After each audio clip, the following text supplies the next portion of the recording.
শ্রীম কথিত শ্রী শ্রী রামকৃষ্ণ কথামৃতম। এই বইটির নাম কথামৃত কেন? স্বামী ভূতেশানন্দজি লিখছেন, কথামৃতের পরিচয় দিতে গিয়ে কথামৃতকার শ্রীম মহেন্দ্রনাথ গুপ্ত তথা মাস্টার মশাই ভাগবতের একটি শ্লোকের উদ্ধৃতি দিয়েছেন। শ্লোকটি হল, ওম তব কথামৃতং তপ্ত জীবনং কবিভিরীড়িতং কলমশাপহম শ্রবণমঙ্গলং শ্রীমদাততং ভুবি গৃণন্তি ये ভুরিদা জনাঃ। তোমার এই যে কথারূপ অমৃত কীরকম? না, তপ্ত জীবনম, সংসার তাপে তপ্ত যে মানুষ, মৃতপ্রায় দগ্ধ যে মানুষ, পুড়ে মরছে যে মানুষ, তার কাছে জল স্বরূপ। তার সমস্ত যন্ত্রণার অবসান করে তাকে জন্ম মৃত্যুর হাত থেকে, সংসার চক্র থেকে বাঁচার এই কথারূপ অমৃত। তারপর বলছেন, কবি ভিরিরিতম, কবি অর্থাৎ জ্ঞানী যারা, শাস্ত্র মর্ম যারা জানেন, তাঁরা এই কথামৃতের প্রশংসা করেন। তারা সর্বদা এই কথামৃতের স্তুতি করেন, এই বলে যে এই কথামৃত মানুষকে মৃত্যুর হাত থেকে বাঁচায়, মানুষ যে মরণশীল নয় এই জ্ঞান দেয়। আরও এই কথামৃত কিরূপ? না, কলমশাপহম, আমাদের সমস্ত কলমশ, পাপ, কলুষ, কালিমা এই কথামৃত দূর করে দেয়। সংসারে আমরা অনেক কালি মেখেছি, কারো গায়ে যে কালি লাগেনি এমন কথা কেউ জোর করে বলতে পারে না। সুতরাং এই কালিমা থেকে মুক্ত হবার উপায় কি?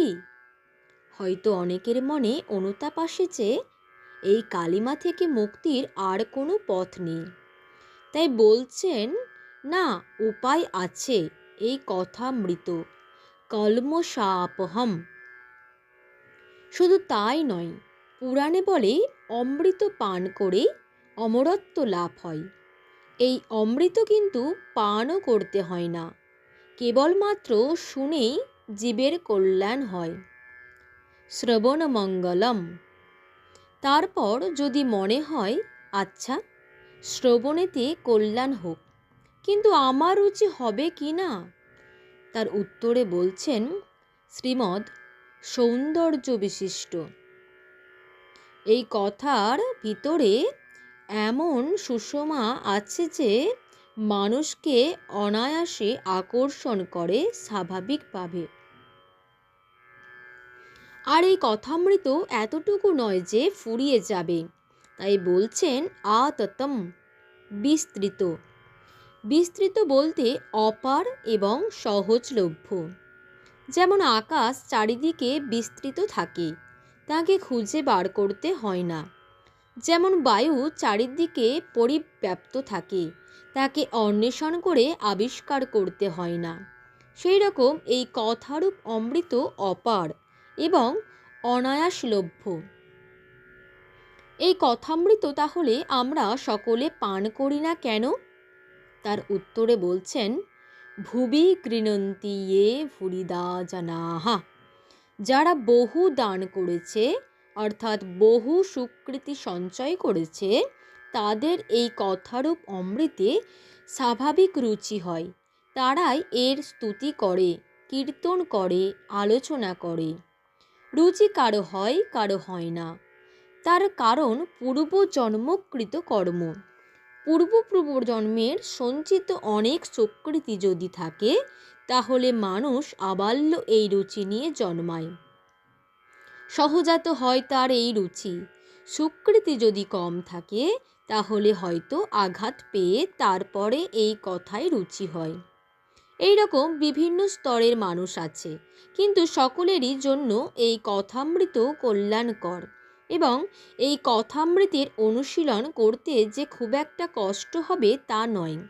রুচি থাকলেই এতে আনন্দ পাবে সকলে। এই শ্লোকটি মাস্টারমশাই কথামৃতের গোড়াতে উদ্ধৃত করেছেন। বইটির নাম শ্রী শ্রী রামকৃষ্ণ কথামৃতম।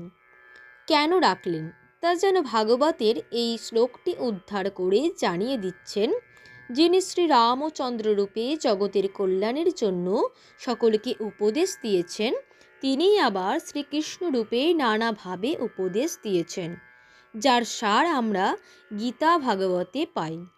তিনি আবার শ্রী রামকৃষ্ণ রূপে সকলের সহজলভ্য হয়। এমন করে এই কথামৃত এখন বলছেন। এই কথাটুকু আমরা মাস্টারমশায়ের এই শ্লোকটির উদ্ধৃতি দেওয়ার অভিপ্রায় বলে মনে করি।